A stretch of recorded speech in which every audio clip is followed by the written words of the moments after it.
As-tu déjà entendu parler des outils techniques qu'on utilise en ascenseur? Dans ce métier, il existe une multitude d'outils. Certains permettent de réaliser des réglages précis, d'autres à consulter les historiques de défauts ou encore à transférer des programmes. Ces outils peuvent s'utiliser sur différents éléments dans l'ascenseur, que ce soit les armoires de commande ou les portes par exemple. Ça dépend évidemment de chaque cas. Mais il y a aussi des armoires de commande bien plus récentes qui ont déjà intégré leurs propres outils en interne. Et celles-ci, on verra dans le prochain ascensionnaire. Aujourd'hui, je vais vous parler de plusieurs outils. Il y en aura 3 pour cet ascensionnaire et 2 autres pour le prochain. Mais évidemment, on ne pourra pas parler de tous les outils. Il y en a vraiment une multitude. Donc n'hésitez pas à nous dire en commentaire ceux dont on n'a pas parlé et que vous connaissez. Donc on commence avec un outil pour les portes et on va parler de Fermator.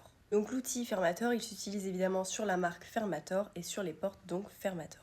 Il se branche directement à l'opérateur de porte et il permet de régler l'accélération et la décélération, mais également la force ou la vitesse de fermeture de la pince ou du sabre. Passons maintenant aux outils utilisés sur les armoires de commande.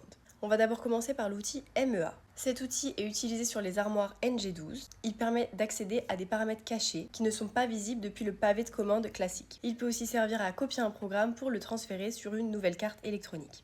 Maintenant, je vais vous parler de l'outil Viture, qui lui est utilisé sur les armoires Arkel, et lui a la particularité de pouvoir se connecter partout, que ce soit au palier, sur l'armoire de commande, au toit de cabine, etc. Et depuis chaque point de connexion, il a accès à tous les réglages possibles. C'est vraiment sa particularité, c'est que vraiment, tu te connectes à l'armoire de commande, tu peux avoir accès à la cabine, et inversement, tu peux te connecter au toit de cabine, tu as accès à l'armoire de commande. C'est vraiment sa particularité. Dans le prochain ascensionnaire, on vous parlera de 2 autres outils techniques, n'hésite pas à deviner lesquels en commentaire. Dis-nous si tu connaissais les 3 qu'on a cités et si tu les utilises assez souvent. En attendant, on se retrouve dans 2 semaines pour le prochain ascensionnaire.